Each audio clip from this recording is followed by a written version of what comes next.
Tere, mina olen Andri ja õpetan sulle täna, kuidas registreerida Viljandi linna noorte töömalevasse. See siin on Viljandi Spokku iseteeninduskeskkonna esileht ja taotluse esitamiseks pead sa kõigepealt ennast sisse logima. Logimiseks on sul vaja kas kehtivat ID-kaarti, Smart-ID-d või mobiil-ID-d. Nii, ja kui sa oled sisse loginud, siis peaks sulle avanema selline vaade. Kui ei avane, on võimalik, et sa oled mõne teise alalehe peal. Kõige olulisem on leida üles toetuste info siit vasakult menüüst. Ja malevasse kandideerimise avaldus on Sakala keskuse all. Validki siit selle, klikkad sellele peale ja esimene leht on sissejuhatav info, et nagu näha, siis hetkel ei ole kandideerimine veel avatud, aga see avaneb 7. aprillil. Ja siin on kõik rühmade info, kui see ei ole sulle veel tuttav, osalustasude info ja ka minu kontakt, kui tekib komplikatsioone taotluse esitamisel. Sinul on võimalus valida siit taotle, aga hetkel taotlemine ei ole võimalik, vaatame siis eelvaadet. Kõigepealt taotleja andmed, valid kas taotlust esitab lapsevanem või noor ise.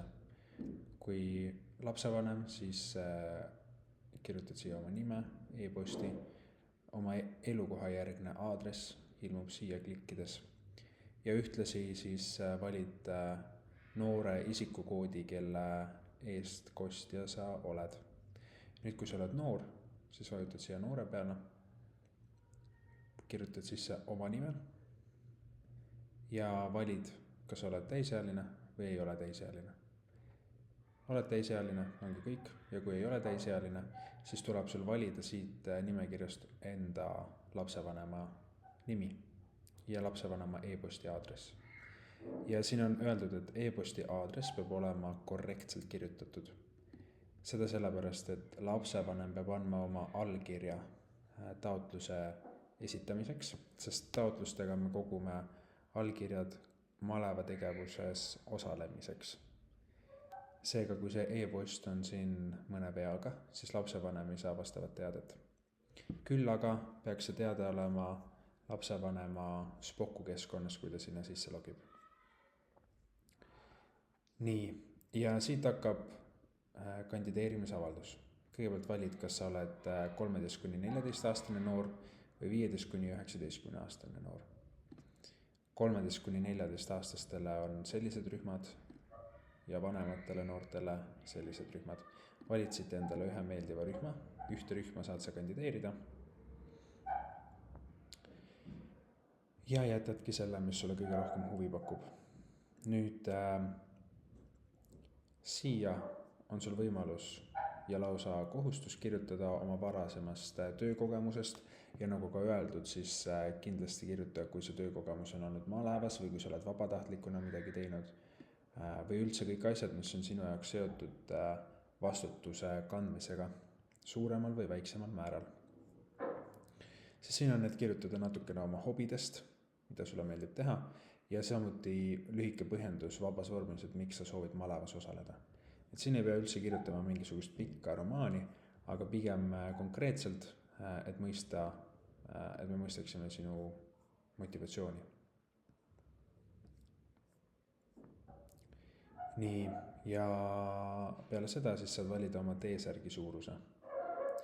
Et T-särk tellitakse kõikidele malevlastele selle suuruse põhjal, mis sa siin endale valid. Ja muu info alla saad kirjutada allergiad või tervisega seotud asjad, mis võiksid olla maleva kogemusega seoses olulised. Siin on nad nõusoleku, kas oled nõus, et malevas tehakse sinust pilte ja videosid. Ja kui oled kõik lahtrid täitnud, siis kuna praegu ei ole võimalik avaldust esitada, aga siis siia vajutad, et esita avaldus, pead veel kinnitama kõikide oma andmete õigsust ja seejärel esita. Ja nüüd, kui sa oled noor, siis läheb see taotlus sinu lapsevanema e-maili aadressile, kus ta peab selle allkirjastama. Või kui sa oled lapsevanem, siis ta küsib sinult kohe taotluse esitamiseks allkirja. kui allkiri on antud lapsevanema poolt, siis jõuab see minu postkasti ja sinu malevasse kandideerimine on olnud edukas.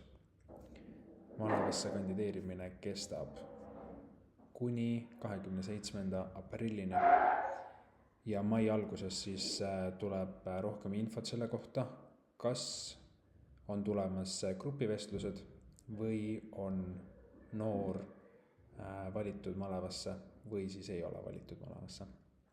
Niimoodi ongi. Soovin tihedat kandideerimist. Ja kui on küsimusi, siis minu kontaktid leiate Viljandi noorteinfo lehelt.